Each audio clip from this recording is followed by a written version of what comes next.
اللہ تبارک و تعالیٰ کا ہم پر یہ فضل و کرم ہے کہ اللہ تعالیٰ نے ہمیں اپنے محبوب علیہ الصلوۃ والسلام کی دین کی سمجھ بوجھ حاصل کرنے کے لیے منتخب فرمایا۔ امام ابن الجیم مصری رحمۃ اللہ تعالیٰ نے ذکر کیا کہ انبیاء کرام کے علاوہ کوئی شخص بھی اپنے خاتمے سے واقف نہیں ہے سوائے علماء کرام کے، اور اس پر شہادت کے طور پر، دلیل کے طور پر یہ حدیث پاک جو بخاری شریف میں موجود ہے، آپ نے کتاب العلم میں پڑھی ہوئی ہوگی، یہ بیان فرمائی کہ رب نے سرکار علیہ السلام نے ارشاد فرمایا کہ من یرد اللہ بہ خیرا یفقہہ فی الدین، کہ اللہ تعالیٰ جس سے بھلائی کا ارادہ فرماتا ہے اسے اپنے محبوب کے دین کی سمجھ اور فقاہت عطا فرماتا ہے۔ والحمدللہ اس منزل کو طے کرتے ہوئے، مرشد کا فیضان لیتے ہوئے، اعلیٰ حضرت امام علیہ سنت کی علم کی تجلیوں کو اپنے سینے میں بساتے ہوئے الحمدللہ ہم دورہ حدیث تک پہنچے ہیں، اور انشاءاللہ عنقریب آپ اسلام بھائیوں کی فراغت بھی ہوگی، اور پھر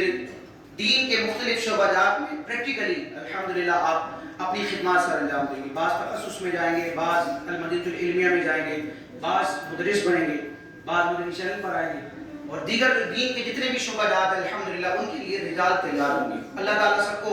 کامیابی عطا فرمائے۔ اللہ کا شکر بھی ادا کرنا چاہیے کہ اللہ تعالیٰ نے اس راہ پر چلنے کا ہمیں جذبہ بھی دیا، توفیق بھی دی، اور استقامت کے ساتھ آخری مرحلے تک پہنچنے کا یہ شرف بھی بخشا ہے۔ بہت بڑی بات ہے الحمدللہ، ورنہ کروڑوں کی آبادی ہے، اس میں کتنے علماء ہیں، اور اگر بظاہر درس نظامی کر بھی لیا تو درس نظامی کرنے کے بعد دین متین کی خدمت، علم کی خدمت اور اشاعت کے لیے کتنے لوگ مصروف عمل ہیں، یہ سمجھ لیں کہ پوری آبادی کا یا مذہبی جو آبادی ہے اس کا عشر عشیر بھی نہیں ہوگا۔ اللہ تعالیٰ نے ہمیں یہ اعزاز عطا فرمایا ہے، یہ کرم نوازی فرمائی ہے کہ الحمدللہ امیر علیہ سنت کا مرید بنایا، دعوت اسلامی کا مدنی ماحول دیا کہ درس نظامی کرنے کے بعد بھی الحمدللہ ساری زندگی اگر چاہیں تو دین متین کی خدمت کے لیے اپنی مصروفیات اور اپنے مشاغل کو قائم دائم رکھ سکتے ہیں۔ دیگر مدارس میں آپ دیکھیں درس نظامی ہو گیا، اب مخصوص قسم کی نشستیں ہوتی ہیں، وہاں پر اساتذہ پہلے سے ہی پڑھا رہے ہوتے ہیں، کوئی خاص سیٹ اپ ہوتا نہیں ہے، تو زیادہ سے زیادہ کیا ہوتا ہے کہ مسجد کے امام بنتے ہیں، خطیب بنتے ہیں،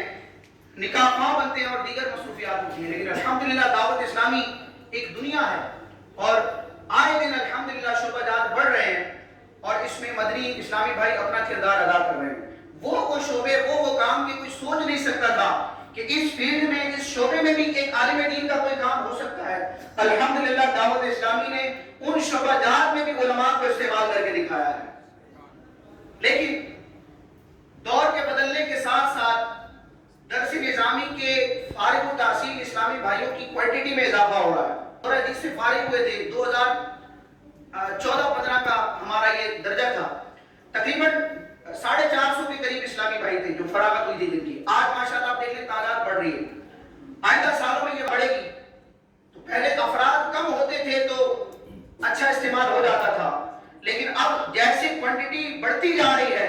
تو اب شعبہ جات کے اعتبار سے اب کوالٹی کو دیکھا جاتا ہے۔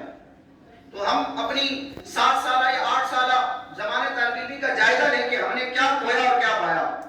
درس نظامی کے مروجہ اسباق تو سب نے پڑھے، کتنے پڑھے کتنے نہیں پڑھے ہر شخص سوچ سکتا ہے، سمجھ سکتا ہے، کتنی چھٹیاں کی تھی، کتنی تاخیرات تھی، درجے میں ہونے کے باوجود کتنی ذہنی حاضری تھی نہیں تھی، وہ ایک جدا میٹر ہے۔ لیکن آپ ذرا غور کریں کہ کچھ عرصے کے بعد آپ کے ہاتھ میں درس نظامی کی فراغت کی سند ہوگی، اور جس صف میں آپ کھڑے ہوں گے اس صف میں آپ تنہا نہیں ہوں گے بلکہ سینکڑوں کی تعداد ہوگی، اور جس شعبے کو بھی جوائن کرنا ہے وہاں متعدد افراد، قلیل افراد ہی درکار ہوتے ہیں۔ تخصص صرف اسلامی بھائی نہیں لیے جاتے، بہت مختصر کام ہوتا ہے، لیکن اس انتخاب کے لیے لائن میں لگنے والے سینکڑوں کی تعداد میں ہوتے ہیں۔ تو اب کوئی بھی شعبہ ہوتا ہے اس کی ترجیحات ہوتی ہیں، اب وہ ترجیحات کی بنیاد پر اسلامی بھائیوں کو سلیکشن کرتے ہیں۔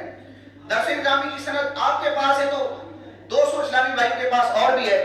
تو آپ کی ترجیح کی کیا صورت بنے گی؟ تو آگے بڑھنے کا ایک جو جس کو آپ فارمولہ کہہ لیں یا کامیاب ہونے کا ایک نسخہ کہہ لیں، وہ یہ ہوتا ہے کہ انسان جو درس نظامی کے مروجہ علوم پڑھ رہا ہے، مبادیات تو پڑھ رہا ہے، لیکن اپنے دل کا میلان درجہ اولا ثانیہ ہی سے دیکھ لیں کہ کس علم اور فن کی طرف میرا قلب کا جھکاؤ ہے. ثانیہ ثالثہ ہی سے اس علم میں رسوخ حاصل کرنے کے لیے کتابوں کا مطالعہ شروع کر دیں اور اس فیلڈ سے اس فن سے تعلق رکھنے والے ماہر اساتذہ کرام سے اپنا ریلیشن اور تعلق قائم رکھیں اور کسی ایک یا دو فن میں اپنا نام بنائے، مشار الیہ بنے، تاکہ فراغت کے بعد جب 100 افراد کھڑے ہوں تو اس شعبے کی ترجیحی بنیادوں پر آپ کا انتخاب کیا جائے کہ مدنی یہ بھی لیکن ان میں یہ اسپیشلٹی ہے. آپ کا ایک خاص اسٹیٹس ہو، آپ کی پروفائل ہو